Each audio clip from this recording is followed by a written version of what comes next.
In this lecture, we will explore one of the most important topics in financial accounting, which is inventory and its connection with cost of goods sold.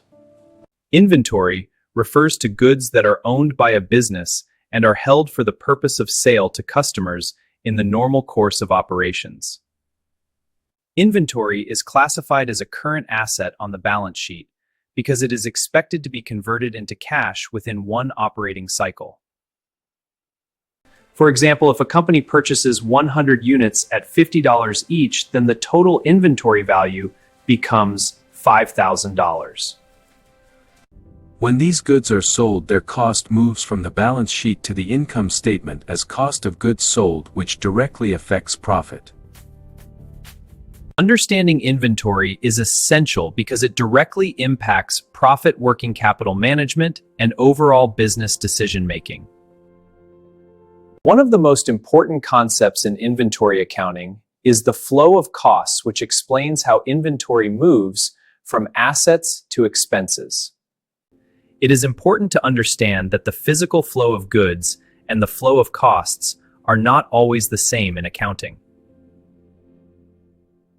When a company purchases inventory, it is recorded as an asset on the balance sheet.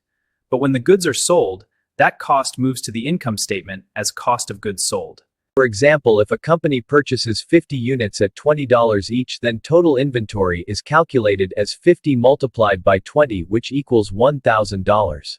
If 30 units are sold, then cost of goods sold is 30 multiplied by 20, which equals $600, and the remaining inventory is 20 units valued at $400. This flow shows that cost of goods sold affects profit on the income statement, while remaining inventory stays on the balance sheet as a current asset. There are two main systems used in inventory accounting, the perpetual system and the periodic system, and both handle inventory differently. In a perpetual inventory system, records are updated continuously after every purchase and sale, giving real-time information about inventory levels. For example, if a company buys 100 units at $10 each, then inventory increases by $1,000, and if 40 units are sold, then cost of goods sold becomes $400. This system provides accurate real-time tracking and is widely used in modern businesses because of computerized accounting systems. In a periodic system, cost of goods sold is calculated at the end using beginning inventory plus purchases minus ending inventory, which gives $5,500.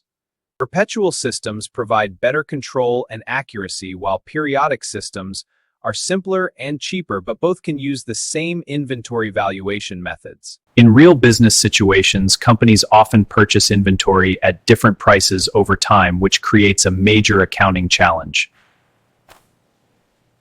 The key question is, when goods are sold, which cost should be assigned to those units? And this is known as the cost flow assumption problem.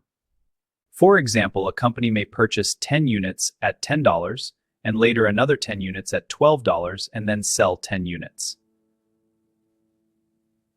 Now the question arises whether the sold units came from the cheaper batch or the more expensive batch, and the answer depends on the method used. If cheaper inventory is assigned to cost of goods sold, then expenses stay low and profit increases, but if higher cost inventory is used, then expenses rise and profit decreases. That is why accounting allows different methods like FIFO, LIFO, average cost, and specific identification, which each follow different assumptions. The specific identification method tracks the actual cost of each individual item sold, which makes it the most precise inventory valuation method. This method is most suitable for businesses dealing with unique or high-value items such as cars, jewelry, or real estate properties.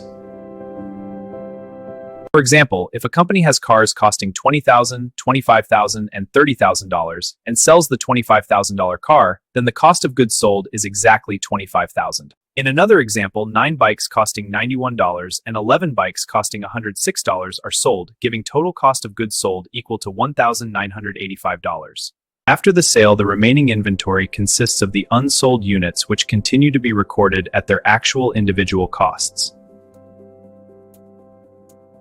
Although this method is highly accurate, it is not practical for businesses selling large volumes of identical items, and it can also be manipulated to influence reported profit. Now let us move to one of the most widely used inventory valuation methods, which is the average cost method, used for similar and identical items. This method is useful when inventory consists of large quantities of identical items where tracking individual costs becomes difficult. Suppose a company begins with 20 units costing $50 each, so the total inventory is calculated as $1,000. After purchasing 30 more units at $60, total cost becomes $2,800, and the average cost is calculated as $2,800 divided by 50, which equals 56 per unit. If 25 units are sold, then cost of goods sold is 25 multiplied by 56, which equals $1,400, and remaining inventory is also valued at $1,400. After another purchase, the average updates to approximately 62.22 per unit, which smooths price changes but does not reflect actual physical flow. The first in first out method assumes that the earliest goods purchased are the first ones to be sold. This method matches the natural flow of inventory, especially for perishable goods, where older items are sold before newer ones. Suppose a company purchases 10 units at $10, 15 units at $12, and 20 units at $15, making total 45 units. Under FIFO, the first 10 units at $10 and next 15 units at $12 are sold, giving cost of goods sold equal to $280. The remaining inventory consists of 20 units at $15, and since cost of goods sold is lower, this results in higher profit. FIFO is widely accepted because it reflects realistic inventory values, but it may overstate profit during periods of rising prices. Now let us discuss the last in first out method, which is conceptually opposite to FIFO and assumes that the most recent purchases are sold first. Now let us discuss the last in first out method, which is conceptually opposite to FIFO and assumes that the most recent purchases are sold first. Suppose inventory includes 10 units at $10, 15 units at $12, and 20 units at $15, making total 45 units. Under LIFO, the most recent 20 units at $15 and next 5 units at $12 are sold, giving cost of goods sold equal to $360. The remaining inventory consists of 10 units at $10 and 10 units at $12, giving total ending inventory equal to $220. Since cost of goods sold is higher, profit becomes lower, which reduces taxes. But LIFO may show outdated inventory values and is not allowed under IFRS. Now let us compare FIFO, LIFO, and average cost methods in a structured way to understand their differences clearly. Suppose a company purchases 100 units at $10, 100 units at $12, and 100 units at $14. Under FIFO, cost of goods sold is calculated as 1,000 plus 1,200, giving a total of 2,200. Under LIFO, cost of goods sold becomes 1,400 plus 1,200, giving a total of 2,600.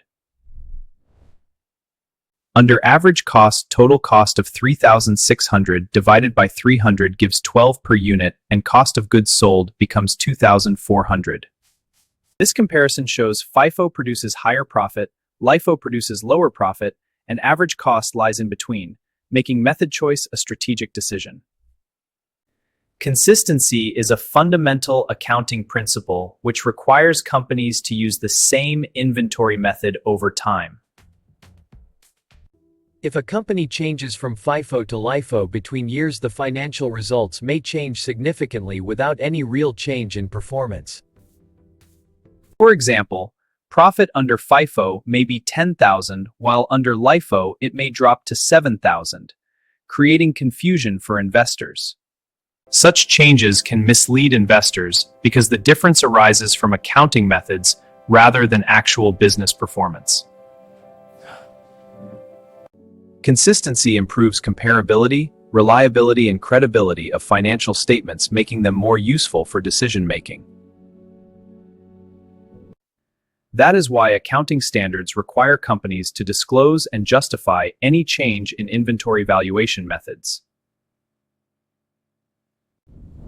Inventory errors are critical because they affect both the income statement and the balance sheet at the same time. Remember the cost of goods sold formula, which is beginning inventory plus purchases minus ending inventory, and notice the inverse relationship with ending inventory. For example, correct cost of goods sold is calculated as 5,000 plus 15,000 minus 6,000, giving 14,000. If ending inventory is overstated to 8,000, then cost of goods sold becomes 12,000 and profit is overstated by 2,000. In the next period, using incorrect beginning inventory of 8,000 leads to cost of goods sold of 21,000, which overstates expenses and understates profit. Scan this one. We're looking for any discrepancies. Got it. Marking it down. This is why companies perform physical inventory counts to detect errors, theft, and damage, ensuring accurate financial reporting. The lower of cost or market rule requires inventory to be reported at the lower of its cost or current market value. This rule follows the conservatism principle, which means losses are recognized immediately but gains are only recognized when realized. If cost is 100 and market value falls to 70, then a loss of 30 per unit is recognized. If the company holds 100 units, then total loss is calculated as 100 multiplied by 30, giving 3,000. If market value rises above cost, the inventory is still reported at cost, ensuring that profits are not overstated. This rule is important in industries like electronics and fashion, where inventory can become obsolete, ensuring realistic asset valuation. The gross profit method is an estimation technique used to determine ending inventory when a physical count is not possible. This method is especially useful after events like fire, theft, or missing records, when inventory must be estimated quickly. If beginning inventory is 10,000 and purchases are 25,000, then cost of goods available for sale becomes 35,000. If the gross profit ratio is 30%, then cost of goods sold is 70% of sales and estimated cost of goods sold becomes 28,000. Ending inventory is then estimated by subtracting 28,000 from 35,000, which gives an ending inventory of 7,000. This method is useful and practical, but it only provides an estimate and should be used carefully because the gross profit ratio may change. The retail inventory method is another estimation technique commonly used by retail businesses that handle large volumes of inventory. This method estimates ending inventory by converting retail prices into cost using a cost-to-retail percentage. If goods available for sale cost 80,000 and have a retail value of 100,000, then the cost-to-retail ratio is 80%. If ending inventory at retail is 30,000, then multiplying by 80% gives ending inventory at cost of 24,000. This method is practical for supermarkets and clothing stores because it simplifies estimation and reduces the need for frequent physical counts. Like the gross profit method, this approach is helpful and efficient, but it remains an estimate and may not always be perfectly accurate. Inventory information is not only recorded in accounts but is also used in financial analysis to measure business efficiency. One of the most important ratios is inventory turnover, which is calculated by dividing cost of goods sold by average inventory. If beginning inventory is 8,000 and ending inventory is 12,000, then average inventory becomes 10,000. If cost of goods sold is 50,000 and average inventory is 10,000, then inventory turnover is 5 times. To find how long inventory stays before sale, we divide 365 by 5, which gives 73 days. A higher turnover ratio suggests efficient inventory management, while a lower ratio may indicate excess stock, weak sales, or poor control.